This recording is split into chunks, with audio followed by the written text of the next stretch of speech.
Hi, I'm going to show you how to find things inside your Google Classroom.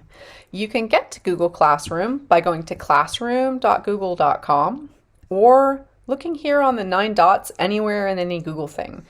You just need to go find Classroom and open it up, and it will take you to your main page where you can see all of your active classes. So let's go look at one class. I'm going to go into this one. Here I am on the stream. This is where you will see messages, and this is kind of a feed like Facebook or Twitter. The new stuff is at the top, the old stuff is down below, and this is just where you can come to see communication. If I want to look at my classwork, I need to go up here to the Classwork tab. Here in the Classwork tab, the students can see all of their assignments organized by topic. If they're dark, that means that they have already been assigned. And if they're light, that means that they're scheduled. They aren't assigned yet. Here is where I can also start a meeting. I can look at my Google Calendar, and I can go in and look at my class drive folder. I would leave that alone if I were you. Going in there and playing with your files that are in your Google Classroom really makes a big mess. This is where you can add materials. You can hit create and add new assignments or new materials. And you can also reuse assignments or materials from other classes or from this class. So if you want to use something again, you click Reuse Post. Here in People, I can see everyone who's in the class. I've got 2 teachers in this class and 2 students in this class. You can add people here, or you can just give them the code to add themselves. The code is in the top of your banner. Up here, that's your class code. The students can't see it, just the teacher can see it. The next tab over is your grades tab, and this is where you'll see all of your assignments once they come in. So once it's been assigned, it'll come up here in the grade book, and you can click in to go see who's turned anything in. I don't think any of these have been turned in yet. No. If you click on the assignment, you'll see all the students, and here you can see who's done what. Basically, nothing has happened yet here for me. You can see the instructions for your assignment as well here. Let's go back to the main page. So we've got the stream, that's for communication. We've got classwork, that's where you can find your assignments and materials.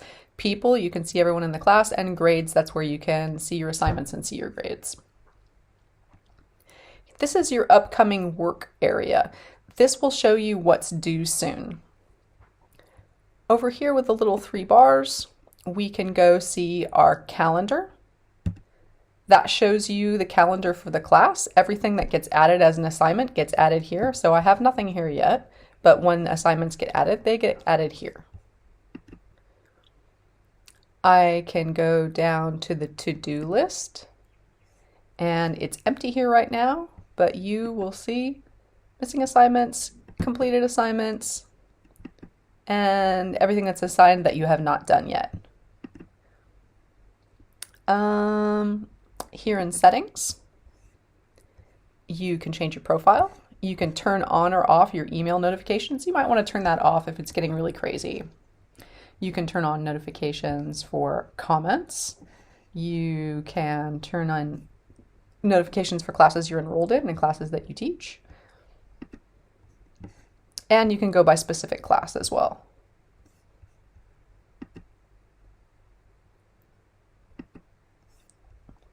Up here in the settings for this, that was the settings for all of your classrooms. This is the settings for this particular classroom. So here's the name, here's the section, room, subject.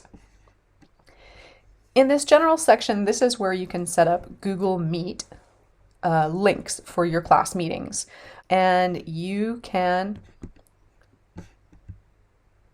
change your Meet link right here. If you click Reset, it'll make a new Meet link. So the students won't be able to access this one if they accessed it yesterday.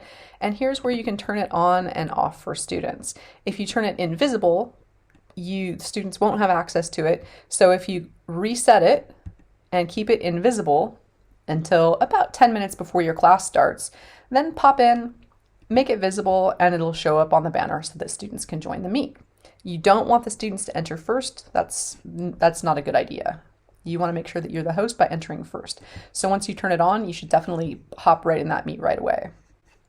There's an area down here for grading. You may or may not want to use this for your grades in Google Classroom.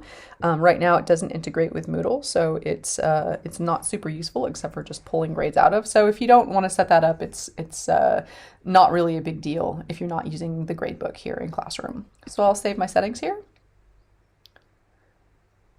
Back in the main heading, you can see that the Meet link is different than it was before. That little icon is what students will see if they're using the app version of this on their phones, just the little camera. And that's pretty much what we've got here in Google Classroom. That's how to find everything and where everything's located. So good luck.